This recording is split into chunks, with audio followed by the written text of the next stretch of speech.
Hospital पछपटू मिला निखोज रोगीर गलित शव। सुंदरगढ़ जिला एक आदिवासी अध्युषित अंचल होइतिबा बेले सरकार जिले में विपर्य रोगी सेवा को सुधारिबा योजना उपर योजना करि चलिछन्ति।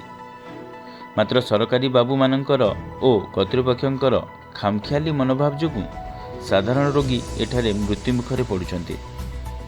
एहिपरि एक चरम अवहेलार दृश्य देखा मिली सुंदरगढ़ सदर महकुमा ठारू अल्प किछि किलोमीटर दूर स्थित मझापड़ा गोष्ठी स्वास्थ्य केन्द्र ठारे।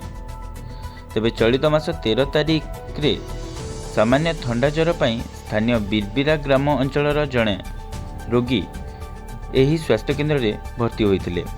मात्र रोगी स्वास्थ्य लाभ करिबा तो दूरर कथा परिवार लोकंकु रोगीर गलित शव हस्तांतर कले स्वास्थ्य केन्द्रर कर्तृपक्ष।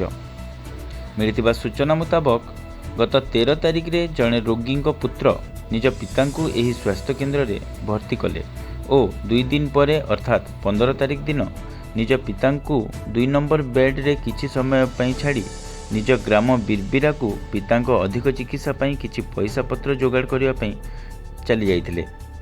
मात्र पैसा पत्र जोगाड़ करी घरु फेरी निज पिता को बेड रे खोजिला बेलू तांको पिता बेड रे नथिले। निज पिता को खोजी खोजी न पाइबारु हॉस्पिटल कर्तृपक्ष को जणाइथिले। हॉस्पिटल कर्तृपक्ष खामखियाली मनोभाव जोगु स्थानीय पुलिस को ए विषय रे खबर दिया जाय नथिला। प्राय 15 दिन परे हॉस्पिटल पछपटू दुर्गंध हेउथिबा जणे हॉस्पिटल कर्मचारी कर्तृपक्ष को खबर देइथिले। खबर पाई दुर्गंध हेउथिबा स्थान को जाई देखिला बेलू सेठारे जणे वयस्क व्यक्ति गलित शव पड़िछि। परे हॉस्पिटल कर्तृपक्ष धरवाडी थाना को खबर करथिले। खबर पाई पुलिस घटनास्थल को पहुंची शवटी को जबत करी व्यवच्छेद पई पठाइछि। पुलिस प्राथमिक तदंत अनुसार एही शवटी निखोज थिबा रोगी चंद्रशेखर भरासागरंकर।